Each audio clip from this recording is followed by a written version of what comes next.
Hi, everyone. My name is Vincent L'Archeveque. I'm one of the founder of SimplicityBI. We are a data management and data everything consulting company based in Canada. I'm here with Jean-Marc Boivin from Desjardins, product owner and our senior architect of the data virtualization platform at Desjardins, like I said. So today we'll talk about the how Desjardins is approaching the silo issues that you get in most businesses when it comes to data using data virtualization, more specifically the Denodo platform. So before we get started, a couple of intro. For those who don't know Desjardins, Desjardins is one of the largest credit union in North America. They have 7 million members and clients, $300 billion in assets, 45,000 plus employees, and just to give you a sizing example, 4,000 people in IT. So they were founded about 150 years ago or so by someone called Alphonse Desjardins. It is truly a staple of the Quebec culture, but they are now doing business and opening branches across Canada, especially on the insurance side. They, like I said, they do a lot of banking, they do insurance, they do wealth management. They have, I can't remember exactly, 6 or 7 line of business that are doing all of those type of services. Basically, if you're born in Quebec, you likely had a bank account when that came with your birth certificate. It's a very much embedded into the culture and was for a long time. So before we dive into what Desjardins did with data virtualization, I wanted to baseline what data virtualization means to make sure that it makes sense to everyone listening. So data virtualization allows you to integrate disparate data sources in a real-time or near real-time fashion to do either analytical queries or transactional queries. It's able to do both cases depending what you want to do with it, and it's a fairly simple technology. If you're around in the 90s, you would know that about data federation. So this is the great grandchildren of data federation. Very simply, what it does is it connects to disparate data sources. A data source can be a relational database. It can be a data warehouse, a data lake, files, web services, cloud, Excel spreadsheet, pretty much anything. I believe there's over 200 connectors available with the platform to connect to those sources. And what it does is it basically connects to the sources, and then from there you have basically the knowledge of the metadata of what exists in the sources from a structure point of view, and you can combine that data virtually without moving the data inside Denodo and then make it available for consumption. So a typical pattern would be I connect to SQL Server, Oracle, and a web service. I combine that data virtually into a single, what we call a view, and that you can then be consumed by Power BI or by Tableau or by Click, or you can even spin off a web service, a REST web service on top of it and make it part of a web app, for instance. So from a consumption point of view, most of the time what Denodo looks like is just a database. And you look at it and it looks like a bunch of tables, but those tables are truly empty and they are connecting to several sources. And when you issue a query to Denodo, it basically distributes the queries to all the sources, combines the data in real time, and serve it back to you. So that's data virtualization. And that's the core of it. It comes with a bunch of features around it.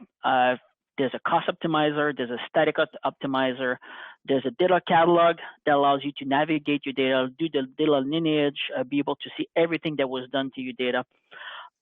There's a caching mechanism. You can leverage MPP engines. You can do something called data movement, which is part of the optimization tech strategy, and I'll talk about that a little bit later. And that's the gist of it. That's why I say it's a great grandchildren of federation. It doesn't just take data from two sources and just combine it. It's able to optimize, push down the queries. There's a lot of optimization possible there. All right, now that's done, we'll go back to Desjardins. So Desjardins, before data virtualization, had a lot of typical problems that you may have seen in your own business. As I mentioned, they have several data line of business, so 6 or 7 of them. Each of them have their own data sources. They have their own data warehouse. They may have their own data lake. and that data is very much in their own silos.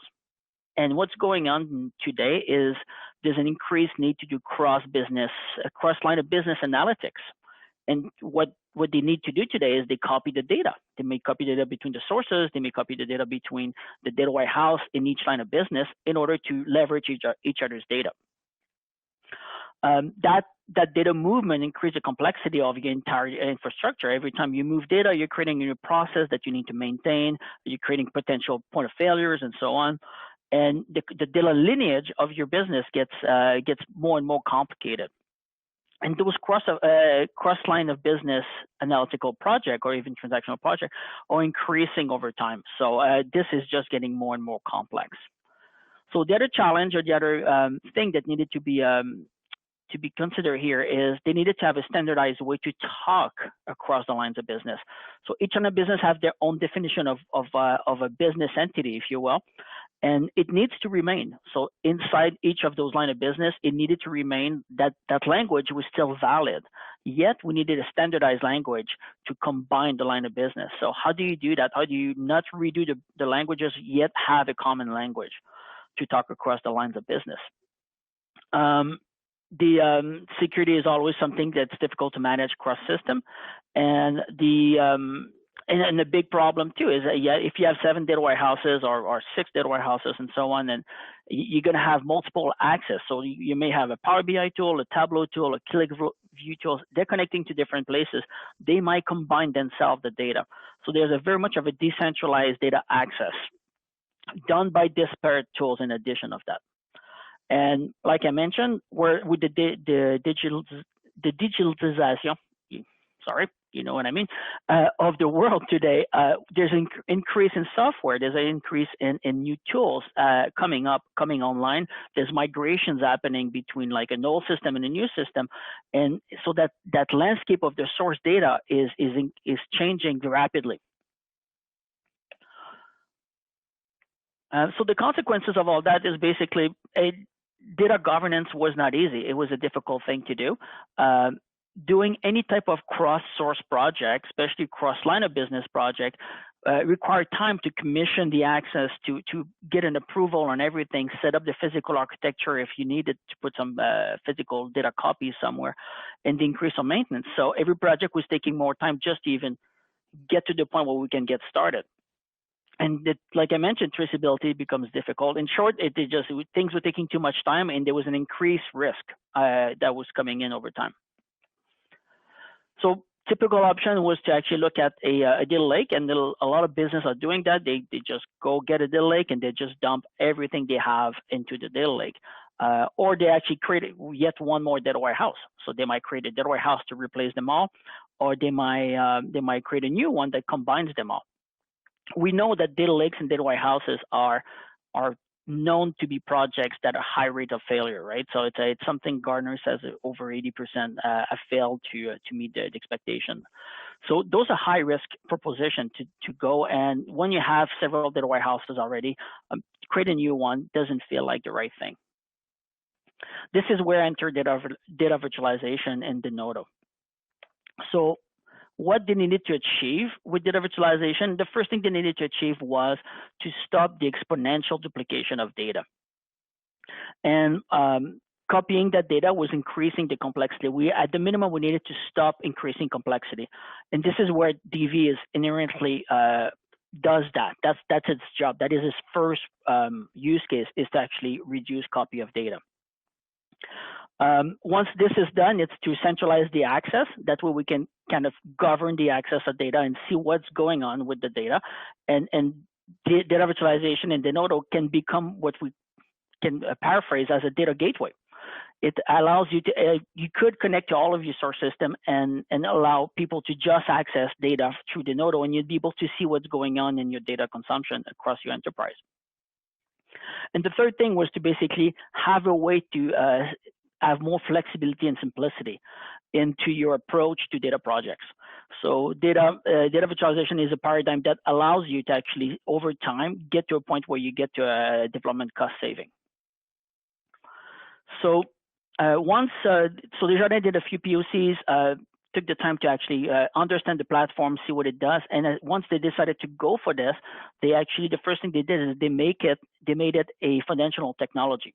So they decided Denodo is one of the technology that recognized by the enterprise architecture that any project can come in and say, I would like to use Denodo for this project for the following reason, and can make a case to say, this is a technology I need as part of my project. And that, because it's part of the enterprise architecture, then it comes with adequate support. So there's what they did is they put a team together, a center of excellence for data virtualization. So that's a team that takes care of Denodo. And I just want to preface here that we do believe, we tell all of our clients, like, you should have someone or a team taking care of Denodo. Depending on the size of your enterprise, it may be a person, it may be a team. In the case of Desjardins, I mentioned, they have probably like 4,000 in IT, so probably a couple hundred just in the BI space itself. So you're going to need more than one person to do the support of all of the project that's happening in all of those teams. So they basically created a team, dedicated team, and their job is to basically help all of the projects across the line of business that wants to use Denodo. Their job is to really nurture Denodo and care for it, make sure that people are educated how to use it, or the best practices are implemented. And so they put that in place right up front, which was amazing. It's not often this is an afterthought. In this case, was a upfront thought, and it was the good approach, a right approach for that. With that team in place and with those best practices in place, they actually proceeded to commission the full implementation of Denodo, dev, test, prod, and so on, under 6 months. So for a company like Desjardins with a fairly complex environment, 6 months is super fast. That implementation of Denodo can go between 2 days and 6 months, depending what you're dealing with. So that was a huge achievement, and they engaged SBI to help on the onset, to help them start on the right foot. And after 8 months, so from day one, they had basically that infrastructure in place, and they had 13 projects started, with 5 of them in production, which was a great success for them. So from that, the benefit and outcome that they got from this is very fast implementation, especially on the small and medium-sized project. What we've observed with our clients is your first project, you need to allow yourself some time to learn the platform. It's not a complicated platform, but there's things to know, and I'll talk about that in the next 2 slides. But when it comes to small and medium-sized project, you get a lot of momentum to actually implement those. As an example, they had to do a quick COVID data access project, and they were able to achieve that in days, which is nearly impossible in big organizations typically. On the larger project, you'll get also a lot of savings, but it might not be your first project, it might be your second, third, and fourth project. If they're sizable, you're going to get a lot of saving in development as well. One thing that happened too is, and that happens to every client, is Desjardins quickly realized that Denodo can do much more than just integrate data together. It's more than a data hub, and that's something that is an interesting thing. Is people always buy Denodo for a specific use case, and then they end up using it for that many more use cases. So they're still implementing there. They have several projects in flight today. And what we wanted to share there, which is probably the higher value for everyone here, is the lesson learned. It's what they've learned, the good things and the things to be careful with once you go in a Denodo implementation. So the first thing we have to keep in mind is when you go and acquire a tool like Denodo, it's more than a data hub. It does more than data integration. And so you have to consider that when you look at that platform and what it may bring to you. And once you start to understand that, so the core team started understanding how much Denodo can do for them, then you have to share that knowledge with all of your development teams, so they actually start thinking about it, how it could be used. One thing is going to happen though, and that happened at Desjardins, is when you share all those possibilities to those teams, you get to a point where you get the enthusiasm very, very high, and people start wanting to use it for everything. It's a little bit like a Swiss knife. So you want to keep that under control. You want to make sure that Denodo is used for the right use cases, and the data warehouse is still used for the right use cases, and ETL doesn't go away. It's not meant to replace those. It's meant to give an alternative, another approach to projects than just moving data in a data warehouse like you do typically today. Depending on your size, like we said earlier, having a team that's dedicated for Denodo is critical. We believe that it needs to be nurtured. It's a shared platform, and the shared platform needs to be there needs to be an oversight at the top to make sure that it's good. So you can have some clients have a person part-time to do that. Some clients have a team. It depends how much you're leveraging that platform, how many use cases you put in there. Excuse me. But primarily how many developers you're putting on it. If you put 200 developers on it, you're going to have a different need to care for that platform than you have only a single developer that knows the platform really well. One of the big thing, and it's that happened at Desjardins, that's happening at every client, is the learning, being able for the developer, which typically are data engineers or ETL developers that are moving to Denodo, to think virtually. They need to actually change the way you think. An ETL developer is very much linear in his thought process. They want to go from A to B and then B to C and so on. In the virtual world, you have to think more in sets. And you have to think everything's going to happen at the same time. You want to have networking consideration a lot more than you would have in a typical ETL process. So there's a change of mind that needs to happen, and you have to allow some time for your team to get to that change of mind, and you want to give them the tools and the learning so they get there. The platform is very easy to use. Within minutes, an ETL developer can start building stuff in Denodo. That being said, if they didn't change their mindset to think virtually, performance will be a more problematic consideration. And that is actually not a roadblock, but a sticky point in the first project for every Denodo implementation is, and that happened at Desjardins as well, is they had to redo some things once they really understood how it works. And you're like, okay, I see it now. We have to go back and do a few things, and it's part of the learning process. And one of the best things to do is to have. I'll get to that in a second, actually. So yeah, what I was about to say here is in the first project, having a Denodo expert that basically mentor you to the project. They do code review, they do education. They look at what you've done and they say, well, hold on, that's going to work now, but in 6 months, you might find that there was a better approach. Here's what you should do and why. That will fast track your competency by months, having someone that helps you there. So it's something that we highly recommend for obvious reasons. And then the next thing that Desjardins is still working on is there's a feature. So I'm just going to step back and go back to the Denodo platform and what it does. It has a cost optimizer. It has that cost optimizer and that static optimizer have multiple techniques to actually delegate queries to the sources in the best way possible. And as an example, there's multiple things, but as an example, there's something called the data movement.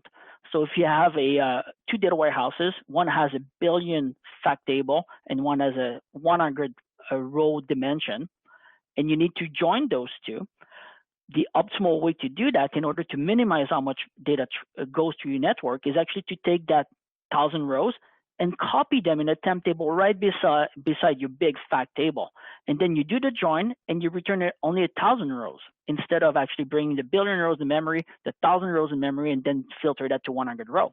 That's called the data movement feature. Well, something like this requires some changes in your sources. So you want to create a space, you want to carve out a space where Denodo is allowed to create a temp table beside your fact table, beside your big transactional table. Very often, there's resistance from the DBA source at the source to do those type of changes in their infrastructure, and that's something that looking back, getting the DBA involved earlier in adopting data virtualization would allow you to get those data movement features enabled, and then the platform will actually perform that much better.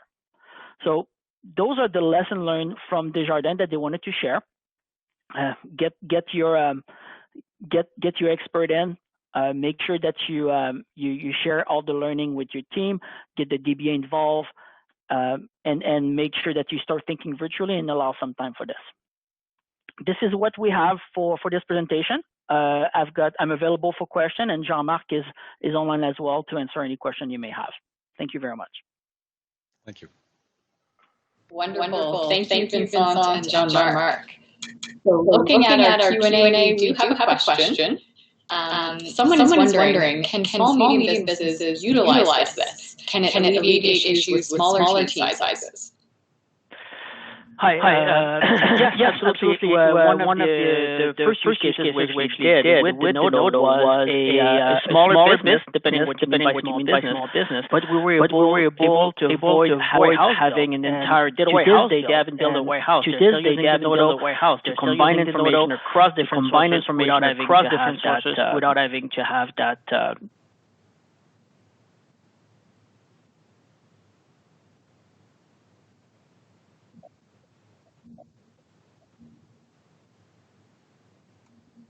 Yep.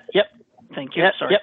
Sorry, I was muted. I'll go back to that question. Yeah, small business can definitely use Denodo. One of the first use cases we've done with Denodo was actually in a scenario where they didn't want to have a data warehouse. Now, I'm not saying that's the way to approach data virtualization in general, but in their specific scenario and situation, they were able to basically use Denodo as a replacement to a warehouse. And to this day, they're still using it in this fashion. That's great to know. So it looks like we don't have any other questions. I'll do one last look. That's it. I'm seeing a comment from someone that their parents used Desjardins for some of their financial investments and they were happy with the customer service. Good. Fantastic. We do our best.